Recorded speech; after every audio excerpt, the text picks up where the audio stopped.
Even though we live in the modern age, there are still unique communities that preserve their traditions and cultures. Each of these communities stands out on a global level and lives a life significantly different than the average person. For example, African communities occupy an important place in this. In this regard, Tanzania, located in East Africa, is home to the Hut tribe.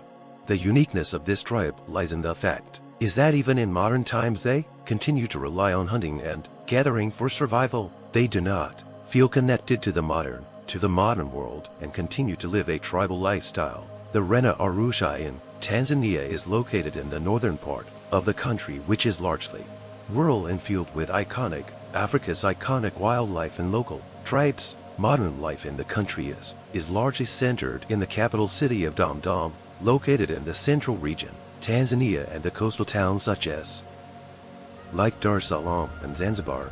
The Hadza people lead their traditional way of life in small scattered groups around Lake AC to the west. In this video, with the help of our Tanzanian guide and local cameraman, we learn about a day in the life of the tribe. The Hut, they show us what tools they use for hunting, where they sleep, what animals are hunted, and how food is prepared.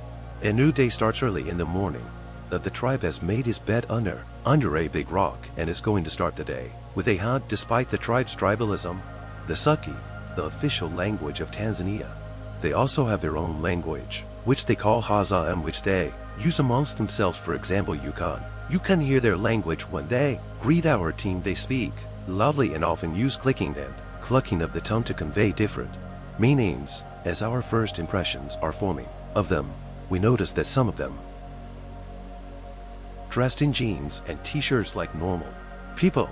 If we look closely at the cave, we can see that underneath these rocks they are to protect themselves from the rain, which allows them to sleep comfortably. These caves also, they store tools and equipment that they don't want to get wet among them. Real animal horns. In the past, the heads of the animals that were hunted with the horns and put them on display. They lay out the horns in this way not for some kind of religious ritual, but to sell them to visitors for $50 to $100. Thanks to social media, the Hadza have become more well-known lately, which has increased the number of visitors. If you want to film them during the day, you have to pay them directly. If you don't, you want to risk getting shot, you have to pay them. And here comes another one. This Hadza hunter has gathered his house and gathers people to hunt.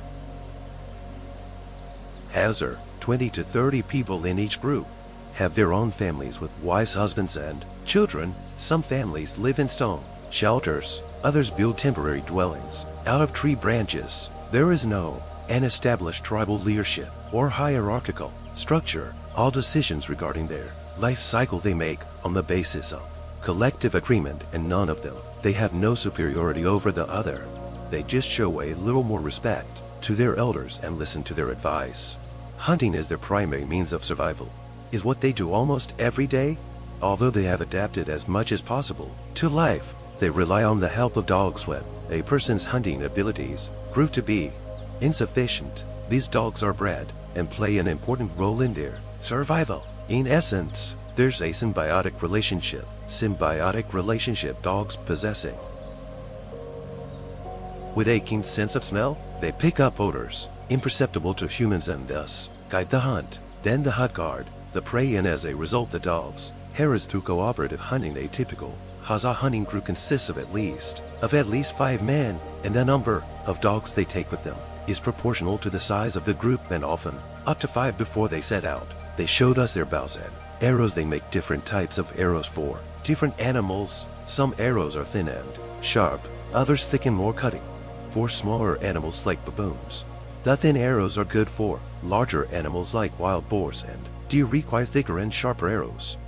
Sometimes they attach to the arrow poisonous resins from trees and plants so that the animal dies quickly, which makes it easier hunting.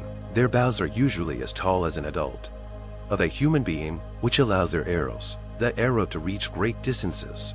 Short bows are lighter but have limited range of fire, so Hut mostly use long bows. They set off and the small group started looking for breakfast food.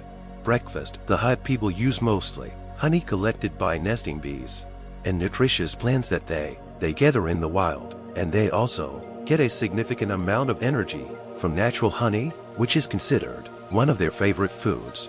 However, this time they were a little disappointed because they didn't find any honey on the tree. Then they and our operator started to go deeper into the forest. If they don't want to starve the milk for dogs.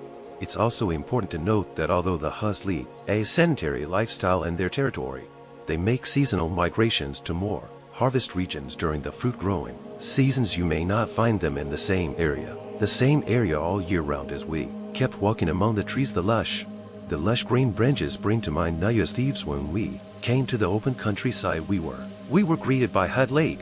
Their needs of natural lakes like this one, if no one drills a well for them, they'll have no other choice. They'll have no choice but to rely on natural water sources. They use the waters of these lakes for both bathing as well as drinking. Sometimes they even drink dirty water without thinking. Don't worry about them. Don't worry about them. Their bodies have developed immune to the wilderness and are much more resilient than the average human being. For example, when you're drinking out of a human, they find a small puddle of water, which looks very dirty and murky. Despite this, the Hadza washed their hands and faces, and even drank from it if there is no lake or stream nearby, and they need water. They dig in the ground. They take a thin stick and poke it into the ground, and if they feel the moisture, they dig the area with their hands in metal containers to find water. The trail we followed revealed another hollow in the tree about an hour after we left. This one is bigger the previous one, and this time they take honey made by bees, which looks like this time they got a good haul. Extracting honey from a tree, they don't use gloves at all. The people of the Hadza tribe are remarkably fearless in the face of bee stings and willingly dip their bare hands into almost all of them. Eat the honey with the comb without caring about whether there are bees on the NM. For example, here shows another group struggling to collect bees from the tree. The bravest of them all is Millet, puts his hand into the hives and passes the honeycomb to their friends. The Hadza, who started their day with a morning gathering, decided to take a break around noon and headed back to their camp. They soon met up camp with other groups of hunters and gatherers. Hadza's meeting and resting places are usually under large old trees. These massive trees provide shady places for them to and promote socialization of the tribe. So far, they've managed to eat breakfast. By late afternoon, the bees will be hungry again, so they'll rest for a while, and then they'll hunt a larger. While they're resting and doing a short break, let me show you a neighboring tent. Like this tent, made of sturdy tree branches, belongs to the Hadza family. Inside, a woman, a man, and their children. These tents are suitable for summer, but they leak during heavy rains. Any sandstorm or strong winds can easily destroy these small shelters. One of the representatives of the Hadza tribe showed how they sleep in their dwelling. The interior of the dwelling appeared to be quite shady, and they have no pillows, no beds. They appear to be sleeping on a white tarp while the men are busy hunting and gathering. The women and children often entertain the tourists by entertaining them. Important duty, they know how to track and dig up root crops such as sugar beets, potatoes, and carrots. These tubers that they collect in the forest serve as an important source of dietary fiber, and the responsibility for harvesting them falls mainly on women and children. For example, while the men rest, let's join women and children. We're going on a trip. They set up and camped out with the kids and set off, and we followed them as they made their way to the. Let's talk about their characteristics of the Hadza tribe. And the women and the children have very short hair. Not only the Hadza, but almost all tribes in Africa have women with short hair, because long hair is not part of their culture. Women in tribal culture are never seen as objects of beauty and the husband. Usually they wear traditional skirts and short cloth clothing. Men and women in this community are monogamous. In Hadza tribe there is no polygamy. They bear as many children as they can without driven by personal aspirations, perceiving it as a fundamental necessity for the continuation of the species. The larger and more numerous the tribe, the more the GMU to survive in the wilderness. According to research, the average life expectancy in the Hadza tribe is about 33 years, although sometimes can be as high as 39 years old. The tribe's infant mortality rate is 21%. That is 1 in 5 newborns dies before they grow up. Most of these lads don't even live to be 50 years old. The poor hygiene and poor nutrition can lead to that their bodies will eventually, they get sick, and without being able, they get sick, and without the ability to see a doctor, die of simple illnesses. While we were explaining all this, they arrived at the site where they were supposed to dig. There were Taurus and sturdy digging packs,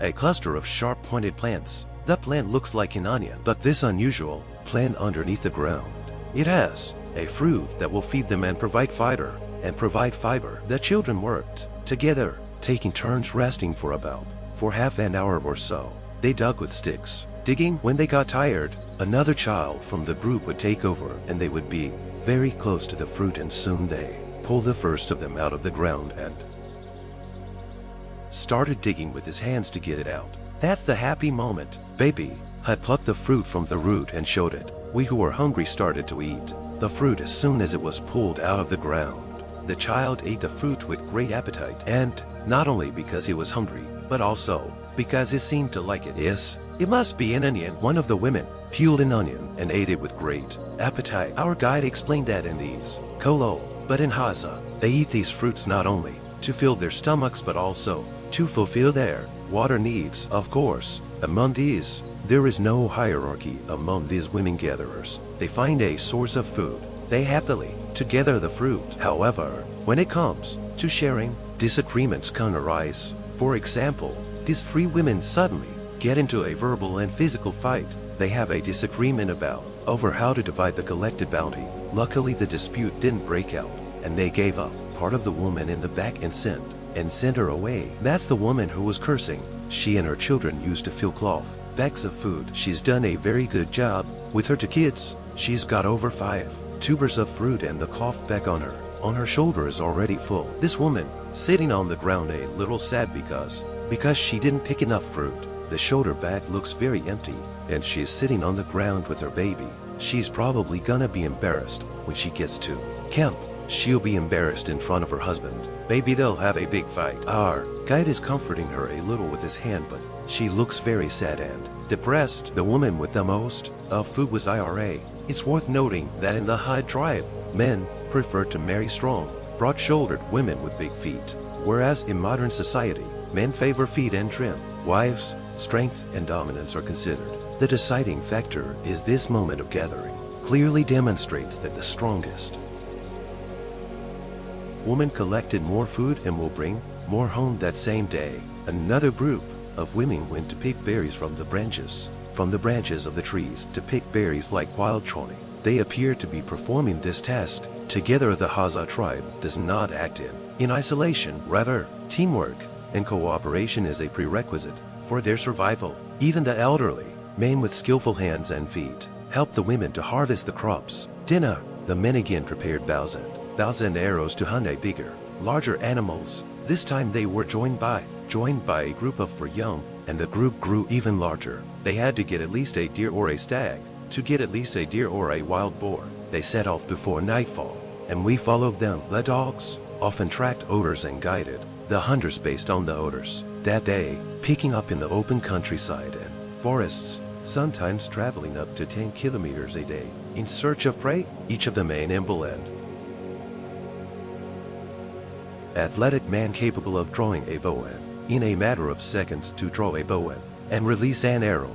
Also along animal trails to increase their chances of success. They even light fires with aromatic herbs to lure desirable animals into their territory. Soon after the traps were set, the traps made their first contact. The child saw something moving in the grass and pointed an arrow at a tree. He made the first shot for the team. The hunters quickly made their way to the location from which the arrow was. The arrow was fired. Looks like they're not going to be hungry today. They didn't make a few arrows in a row. They probably hit something. They hit something. One of them went to take a look around the area. Yes, they were hunting a young gazelle. This, however, caused some frustration among the hunters. They couldn't end the day with such a small. 2 of them tied the gazelle to a stake and carried it back to camp. The others continued to search for their prey. After about half an hour, they came across it. One animal at this time poured into a hole in the ground, quickly drew their their bows and fired their arrows. The animal immediately disappeared into its burrow. Most likely they hit it. They must have hit it. It was probably a mole or a squirrel to get it out. Digging up the ground after about 15 minutes of digging, they finally managed to do it, and there it is, a big field mouse. They've been eating it with gusto. In the evenings, the last prey of the 5 hour of the hunt was in the treetops. Hud again poured lua and arrows into the tree. Unfortunately today they cannot hunt big deer or wild boar. They had to make do to settle for smaller animals. An animal in a tree probably won't to satisfy them. However, they are excellent archers. Their arrows always hit the target, quickly killing the animal. This time they succeeded again. The animal was already MRI'd when it fell from the top of the tree. The hunter pulled out the arrow, the animal, and showed it to us. It looked like a young hyena. The Hud never throw away any animal on that they hunt. They eat everything, and the hides are used to make tools. After finishing the day with 3 small catches,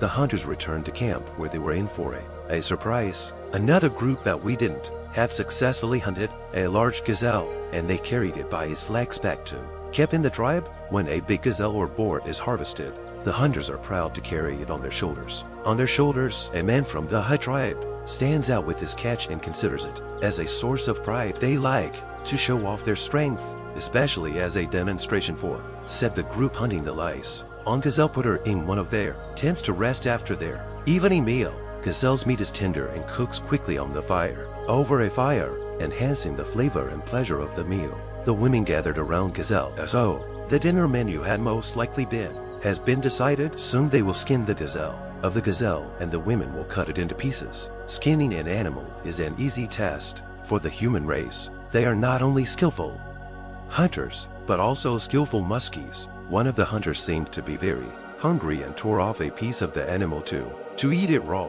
He believed that eating the ear of the gazelle is very useful. After skinning, the gazelle was of course the first to receive. The dogs were the first to get a share of the meat. They had been running around all day and were just as hungry as, since they don't have refrigerators, they hung the meat on a tree. Soon all the SDT. The Huds quickly cut the meat up into pieces and roasted it with pleasure They ate the gazelle with great appetite. If the meat was tough before it was cut with a knife into small. Don't think they threw away the entrails. These two hunters took the entrails into a corner and ate them raw without cleaning or cooking. They wake up early in the morning and they sustain their lives by gathering and hunting, so they maintain their traditional way of life and get income from tourists like us who filming them. If you like this video, please like and subscribe to the channel. Goodbye.